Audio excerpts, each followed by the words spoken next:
Тэгээ санаанд оромгүй замаар улс төрийн тийм ээ одоо карьер нь өсөж зарим хүмүүс гайхмаар одоо тий. Уг нь бол өөр цаг үед бол одоо бараг л одоо нүгэл буруу гэмээр юм бол энэ цаг үеийн одоо нэр хүнд нандин чанар болчихж байгаа.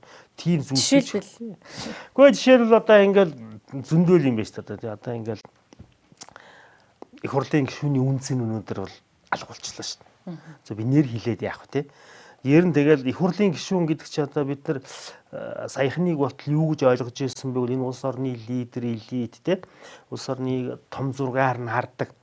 Гэтэл одоо энэ их хурлын гишүүд чинь тэгэл ерөөсөө нэг гал тогоондоо нөхөртөөгөө хүүхдтэйгээ хэрэлдэж байгаа юм шиг л ийм эсвэл их нартайгаа хэрэлдэж байгаа юм шиг л ийм байдал руу бол одоо орж шин.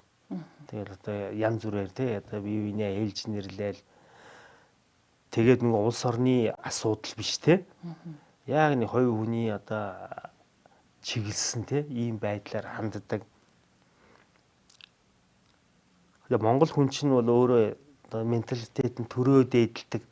Тэгээд тэр мөрний ч үнэргүй одоо ийм болчоод тэгээ эн чинь бол 126 гишүүнтэй болоод бид чинь жинхэнэ парламентын засаглал маань сайжраал үндэсний аюулгүй байдал маань одоо хүчирхэгжээл ингээл ирнэ гэсэн чинь одоо эргээд харахад энэ мэдгүй 126 болоод тийм одоо гайхалтай тий арчил хөгжөөд парламентизм хөгжөөд явж байгаа юм ерөөсө харагдахгүй болчиход байгаа.